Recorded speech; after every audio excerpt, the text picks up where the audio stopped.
Howdy everyone, it's Reese, aka Bearman Prime, on this August 4th. Welcome back to my Read the Bible in a Year series. Thank you again for watching. God bless you all.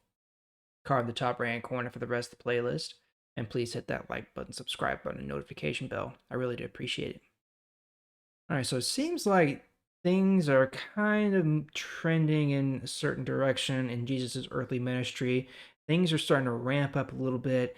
We're seeing a lot more instances of Jesus butting heads with the Jewish people, believers and non believers alike.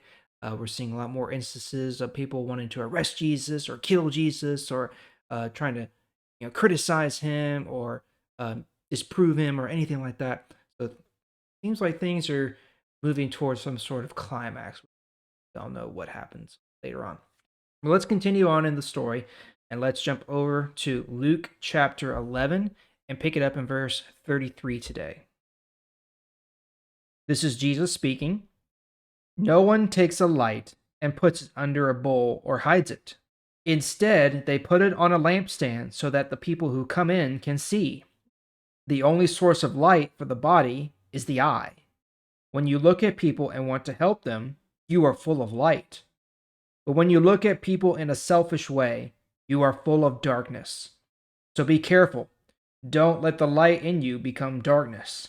If you are full of light, and there is no part of you that is dark, then you will be all bright, as though you have the light of a lamp shining on you.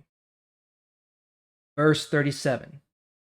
After Jesus had finished speaking, a Pharisee asked Jesus to eat with him. So he went and took a place at the table. But the Pharisee was surprised when he saw that Jesus did not wash his hands before the meal.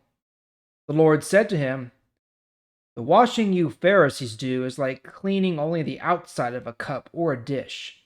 But what is inside you? You want only to cheat and hurt people. You are foolish. The same one who made what is outside also made what is inside. So pay attention to what is inside. Give to the people who need help. Then you will be fully clean. But it will be bad for you, Pharisees. You give God a tenth of the food you get, even your mint, your rue, and every other little plant in your garden. But you forget to be fair to others and to love God. These are the things you should do, and you should also continue to do those other things. It will be bad for you, Pharisees, because you love to have the most important seats in the synagogues, and you love for people to show respect to you in the marketplaces. It will be bad for you because you are like hidden graves. People walk on them without knowing it. One of the experts in the law said to Jesus, "Teacher, you say these things about the Pharisees, you are criticizing our group too."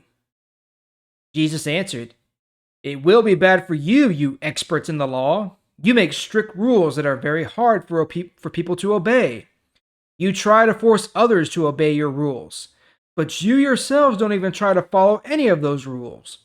It will be bad for you because you build tombs for the prophets. But these are the same prophets your ancestors killed. And now you show all people that you agree with what your ancestors did. They killed the prophets, and you build tombs for the prophets. This is why God in his wisdom said, 'I will send prophets and apostles to them. Some of my prophets and apostles will be killed by evil men. Others will be treated badly.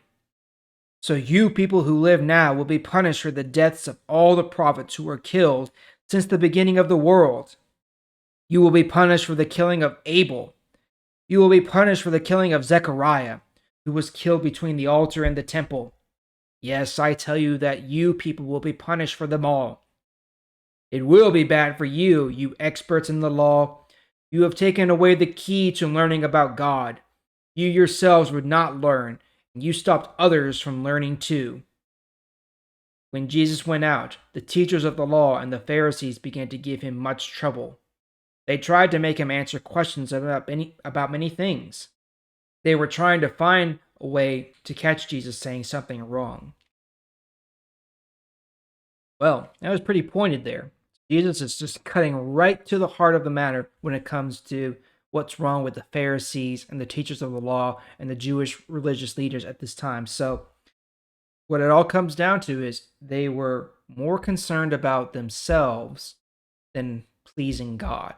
They were doing all these things. They gave God a tenth of all they had, their money, their goods, their crops, whatever. Yes, they followed the law in that respect, but it wasn't about God at all. It was just about following the law, following the rules, and it was also about showing off how much they had. Look at all this stuff I had, and this is just a tenth of what I have, basically. And he continues to poke at them. You love having the most important seats in the synagogue. You love the respect of others. They would go out into the streets and pray publicly, make this huge public spectacle about it, just to have people see how holy and how religious and how just sorry they could be. And what was the point? They got their reward. It wasn't to please God. It wasn't to glorify God. It was to please themselves. So they get their reward. They get the respect of man, but that's all they get.